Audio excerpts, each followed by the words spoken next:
ತಲಕಾಡಿನ ಐತಿಹಾಸಿಕ ಮಟ್ಟದಲ್ಲಿ ವೇದ ಸಂಸ್ಕೃತಿಗೆ ಮಹತ್ವದ ಹೆಜ್ಜೆ. ಕಾಶಿಯಿಂದ ಬಂದ 5 ವಿದ್ಯಾರ್ಥಿಗಳಿಗೆ ಉಪನಯನ ಸಂಸ್ಕಾರ. ತಿ. ನರಸೀಪುರ ತಾಲೂಕಿನ ತಲಕಾಡು ಸಮೀಪದ ಐತಿಹಾಸಿಕ ಬಾಲಕೃಷ್ಣ ನಂದ ಮಠದಲ್ಲಿ ಧಾರ್ಮಿಕ ಹಾಗೂ ವೈದಿಕ ಪರಂಪರೆಯನ್ನು ಬಲಪಡಿಸುವ ಅಪರೂಪದ ಕಾರ್ಯಕ್ರಮ ನಡೆಯಿತು. ಶ್ರೀ ಶ್ರೀ ಗೋವಿಂದಾನಂದ ಸರಸ್ವತಿ ಸ್ವಾಮೀಜಿ ಅವರ ಅಧ್ಯಕ್ಷತೆಯಲ್ಲಿ ಕಾಶಿಯಿಂದ ಆಗಮಿಸಿದ 5 ವಿದ್ಯಾರ್ಥಿಗಳಿಗೆ ಭವ್ಯವಾಗಿ ಉಪನಯನ ಸಂಸ್ಕಾರ ನೆರವೇರಿಸಲಾಯಿತು. ಈ ಸಂದರ್ಭದಲ್ಲಿ ಮಾತನಾಡಿದ ಸ್ವಾಮೀಜಿಗಳು, ನಮ್ಮ ಮಠದಲ್ಲಿ ವೇದ ಪಾಠ ಶಾಲೆಯನ್ನು ಆರಂಭಿಸುತ್ತಿದ್ದೇವೆ. ಒಂದು ಕಾಲದಲ್ಲಿ ಇಲ್ಲಿಂದ ಕಾಶಿಗೆ ಹೋಗಿ ವೇದ ಅಧ್ಯಯನ ಮಾಡುತ್ತಿದ್ದರು.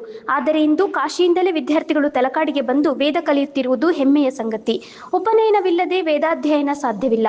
ಆದ್ದರಿಂದ ಈ ಸಂಸ್ಕಾರವನ್ನ ಅತ್ಯಂತ ಮಹತ್ವದಿಂದ ನಡೆಸುತ್ತಿದ್ದೇವೆ ಎಂದು ತಿಳಿಸಿದರು. ಈ ಮಕ್ಕಳು ಆರ್ಥಿಕವಾಗಿ ಬಡ ಕುಟುಂಬಗಳಿಂದ ಬಂದಿದ್ದಾರೆ. ಇವರಿಗೆ ಸಮಾಜದ ಸಹಕಾರ ಮತ್ತು ಪ್ರೋತ್ಸಾಹ ಅತ್ಯಗತ್ಯ. ಸಂಪ್ರದಾಯ ಉಳಿಯಬೇಕಾದರೆ ವೈದಿಕ ಪರಂಪರೆ ಉಳಿಯಬೇಕು. ಧರ್ಮ ರಕ್ಷಣೆ ಆಗಬೇಕಾದರೆ ವೇದ ಜ್ಞಾನ ಬೆಳೆಯಬೇಕು ಎಂದು ಹೇಳಿದರು. ಸುಮಾರು 2700 ವರ್ಷಗಳ ಇತಿಹಾಸ ಹೊಂದಿರುವ ಬಾಲಕೃಷ್ಣಾನಂದ ಮಠವನ್ನ ಶುಕ ಮಹರ್ಷಿ ಸ್ಥಾಪನೆ ಮಾಡಿದ್ದು, ಈ ಪೀಠವನ್ನ ಸುಖಪೀಠ ಎಂದು ಕರೆಯಲಾಗುತ್ತದೆ. ಪುರಾತನ ಯುಗದಲ್ಲಿ ಇಲ್ಲಿ ಮಹರ್ಷಿಗಳ ಅನುಷ್ಠಾನ ನಡೆದಿದ್ದು, ನಂತರ ಆದಿಶಂಕರಾಚಾರ್ಯ ಅವರು ಈ ಪೀಠಕ್ಕೆ ಪುನರ್ಚೇತನ ನೀಡಿದರು ಎಂಬ ಐತಿಹಾಸಿಕ ಹಿನ್ನೆಲೆ ಇದೆ. ಈ ಮಠ ಮತ್ತಷ್ಟು ಬೆಳೆಯಬೇಕಾದರೆ ಶಿಷ್ಯರ ಸಂಖ್ಯೆ ಹೆಚ್ಚಬೇಕು.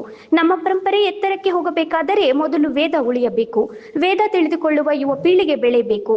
ಕಂಚಿ ಮಠ ಸೇರಿದಂತೆ ತಮಿಳುನಾಡಿನ ಭಕ್ತರು ನಮ್ಮ ಮಠಕ್ಕೆ ಅಪಾರ ಬೆಂಬಲ ನೀಡಿದ್ದಾರೆ.